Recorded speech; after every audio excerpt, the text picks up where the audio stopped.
Welcome back to the deep dive. Today, we're looking at a particular kind of exhaustion. Not the good kind after, hard work, Right. but the kind that creeps in after maybe too many soft choices. The sources we're digging into ask a pretty stark question. Hmm. When does comfort stop being good for us and actually start costing us something? Yeah. Maybe even damaging us quietly. Yeah, it's a provocative idea. We're diving into material that treats comfort less like a reward and more like they call it a counterfeit of peace. Like Thunderfit. And they argue the real value, the real currency for a meaningful life comes from friction, from definition, intentionality. So our mission today is to unpack how we might be using comfort to, what do the sources call it? Slow self-erasure, that's Yeah. the term. The idea is if comfort isn't actually saving you, then what is it doing? What's it teaching you? And that core realization is really sharp, isn't it? That comfort didn't provide safety. It just taught you how to disappear without making a sound. It's not just being lazy. They're framing it as this gradual fading away, slow self-erasure.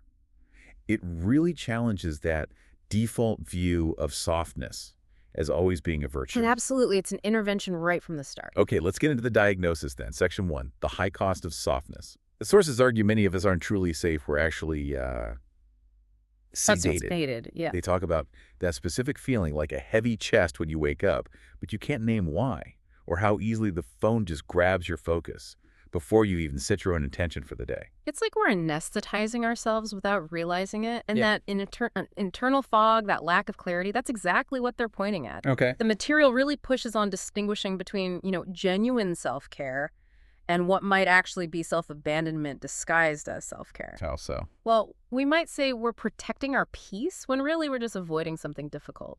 And according to this framework, peace without actual purpose, without engagement, it's just numbness.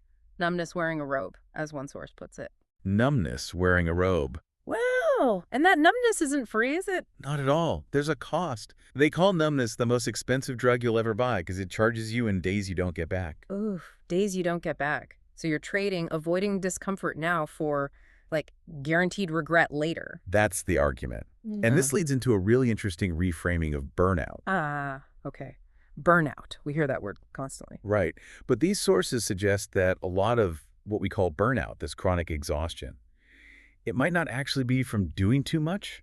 What is it then? It's backlog. Backlog. Okay, unpack that. Because sometimes we are genuinely exhausted from overwork, surely. How do they draw the line? Well, the key difference they point to is whether rest actually resolves the feeling. Genuine fatigue gets better with rest. Makes sense. Backlog, exhaustion. Yeah. It doesn't really lift with rest. The idea is that the tasks you avoid, the decisions you put off, they don't just vanish. They sort of fester. They rot in your psyche, is the phrase. Rot in your psyche. Yeah, until your whole nervous system is just thrumming with this low-grade dread, this constant tension. And we mistake that tension for being tired. Exactly. But it's not fatigue from effort expended. It's the weight of things undone. It's debt. The sources call it compounding interest on decisions you keep postponing. Wow. Compounding interest. That's a powerful metaphor for anxiety. It really is. It reframes it as the weight of the unfinished, not the finished. And the things that build this backlog, this psychic rot, they're often tiny, right? Small surrenders we barely notice. Totally. Hitting snooze. Why? Because staying warm and soft is easier than facing the day, than standing up. Saying yes when you really mean no. Again, soft is easier than potentially being disliked or having a conflict. We're just endlessly scrolling, reading, watching, consuming instead of creating. Yes, binging inputs. Okay. Because producing something, putting an output into the world that could be judged, that feels harder, riskier. So the end result of all these tiny soft choices, Is what they call a calendar that looks busy and feels empty. You've smoothed out all the edges, prioritized immediate ease, and now there's no definition left. You've kind of disappeared into the softness. okay, so if comfort is this flawed compass leading us astray, maybe towards this self-erasure, what's the alternative? What should guide us instead? The sources offer a pretty radical but simple shift, a foundational change in the question we ask ourselves. Okay, what is it? Instead of asking, do I feel like it, ask, do I respect it? Do I respect it? That's different. Explain that. It's about contracting desire or feeling with respect. Desire is like the weather, it changes constantly, it's totally unreliable. Right. You can't plan your life around whether you feel like doing something difficult. Exactly. As one source puts it, if you live by the weather of your feelings, you will drown in a shallow ream. Okay. But respect. Respect is like the compass. It points true north regardless of the storm or sunshine. It's a stable guide. So practically, how does that work? Give me an example of living by respect instead of feeling. Okay, respecting your time and your own commitment might mean getting out of bed when the first alarm goes off, even if you absolutely do not feel like it. Yeah. Okay.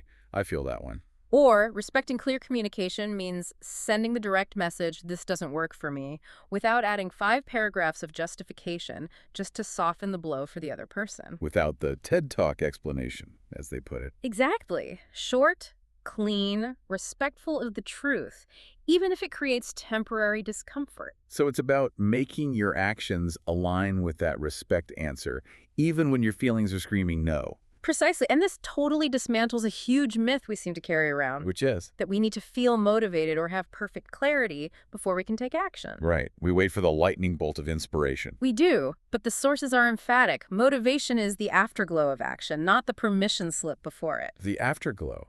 So you do the thing first, then you feel motivated. Yes, the feeling follows the action. It doesn't precede it. You earn the motivation by starting. Okay, that makes sense for motivation. Yep. What about clarity? We often feel stuck because we don't know the right next step. Same principle applies. We think we need to plan and strategize our way to clarity. But this framework insists clarity is forged by contact, not by contemplation. Forged by contact, like hitting the metal while it's hot. Kind of, they use this really vivid analogy. You're standing in a dark room performing elaborate rituals to see better, and the match is in your hand.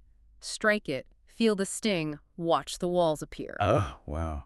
So stop thinking about the problem in the dark. And just strike the match. Yeah. Do something. Engage with the problem directly. Feel the initial sting of imperfection or difficulty.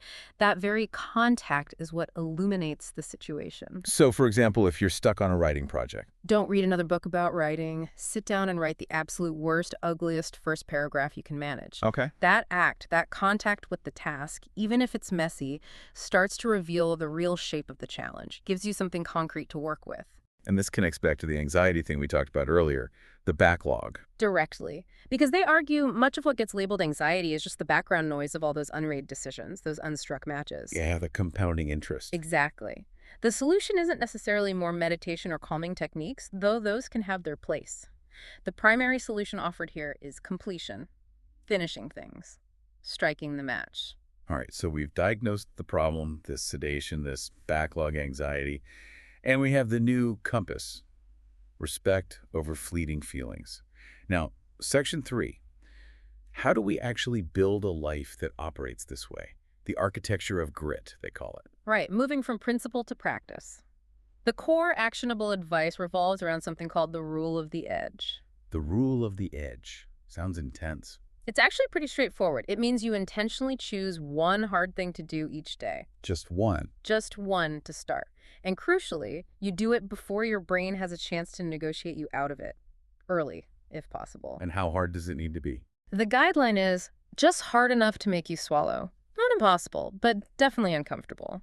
Something that requires a conscious intake of breath before you start. Okay. And how long? They suggest setting a visible timer, maybe just 20 minutes. 20 unromantic minutes, they emphasize. No glamour, just showing up and engaging with that discomfort. The point isn't mastery right away then. No, the point is collecting evidence. Prove for yourself that you can face friction and start. It's building the muscle memory of acting on respect, not feeling. Okay, but what about when you actually start doing that hard thing and it feels awful, like your chest tightens, your hands might shake a little? That feels like a danger signal. That's a critical point. The sources urge a reframe here. That initial friction, that's not a signal of danger. It's the feeling of adaptation. Adaptation, like exercise pain. Exactly like that. They explicitly say, mute the part of your brain that thinks new pain is a diagnosis and teach it that new pain is adaptation. Old conditioning is breaking down.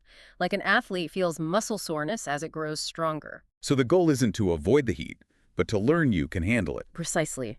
To teach your nervous system, through repetition, that you can stay in the heat and remain whole.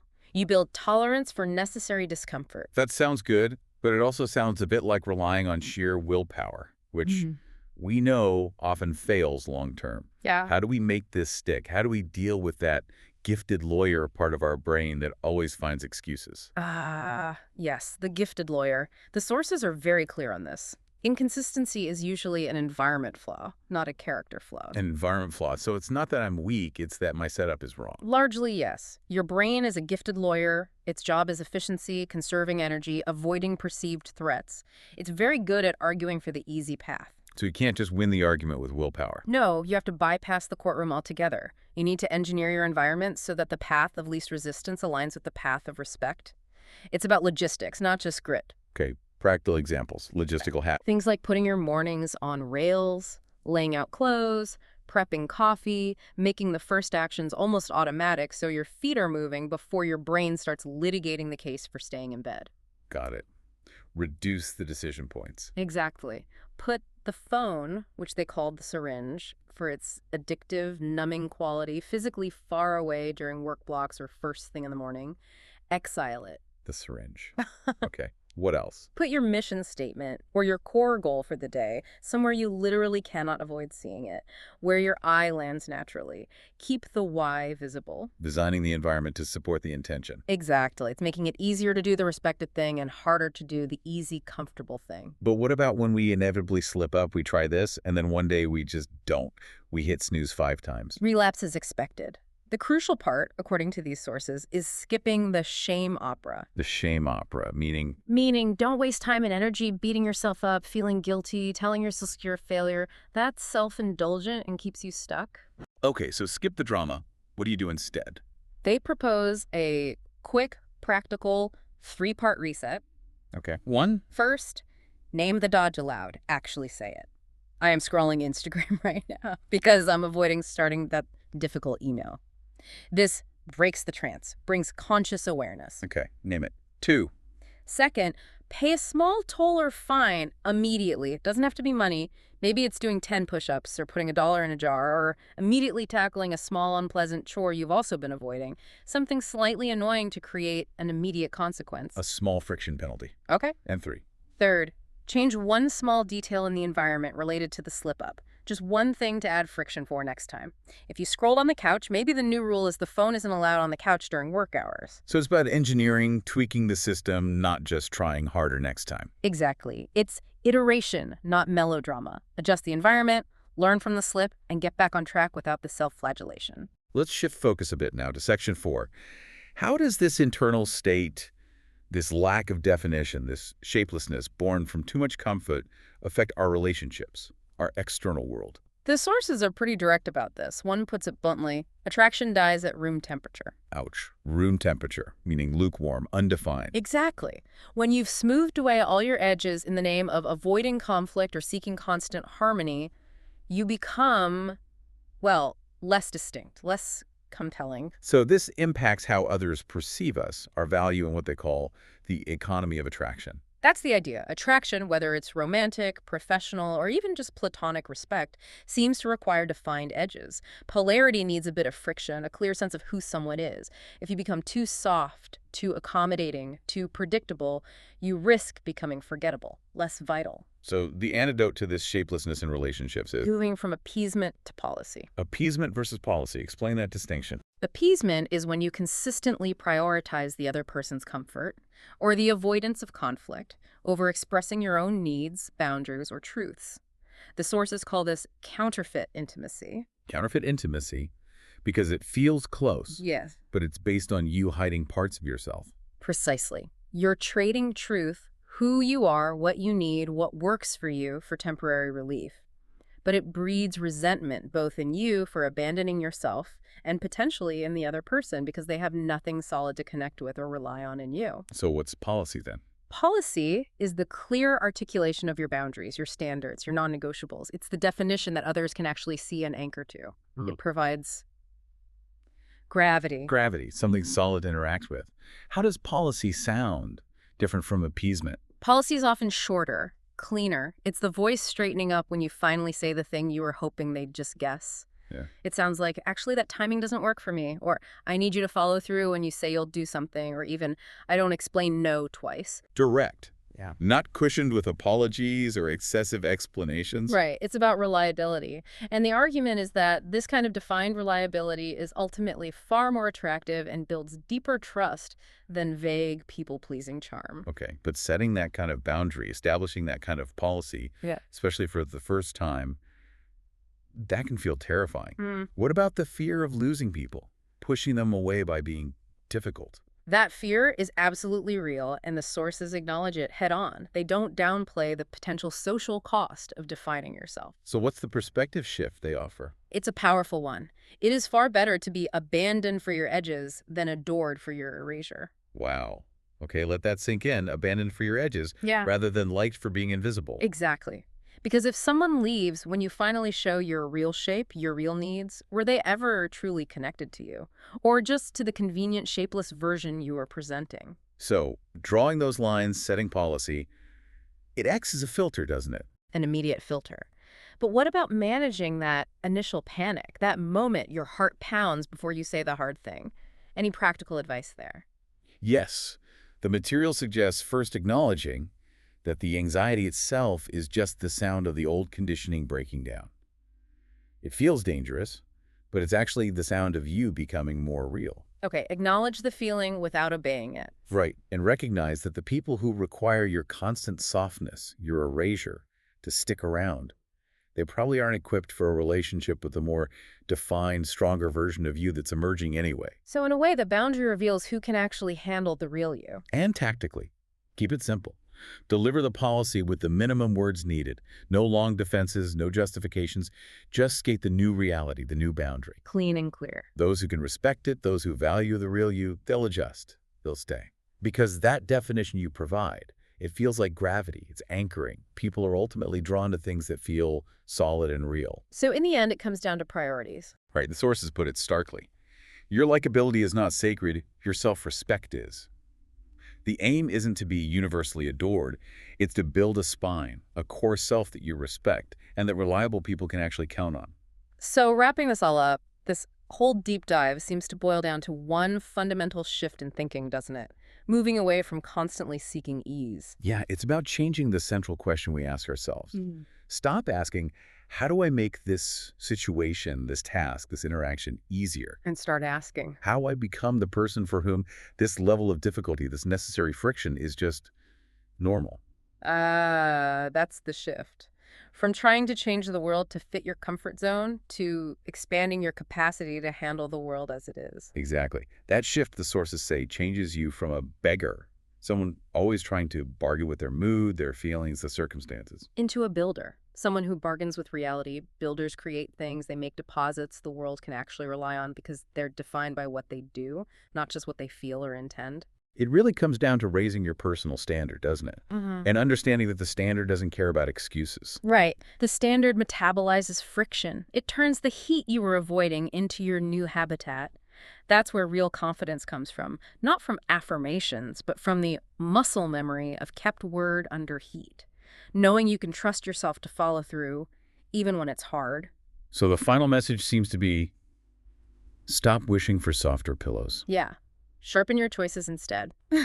The sources paint this picture of a velvet cage of comfort. It looks nice, it feels soft, the door's actually open. But we don't leave because the pillows are just too damn comfortable. Your life changes the day you stop trying to negotiate with gravity, stop trying to make hard things easy, and just build the strengths to handle them. So the challenge to you listening right now is pretty direct. The decision is yours, and it's due now. Choose the hard minute that focused, maybe uncomfortable, 20 minutes of effort. Or keep letting comfort smother you with a kindness that, in the end, costs absolutely everything. The velvet cage door is open. Will you walk out?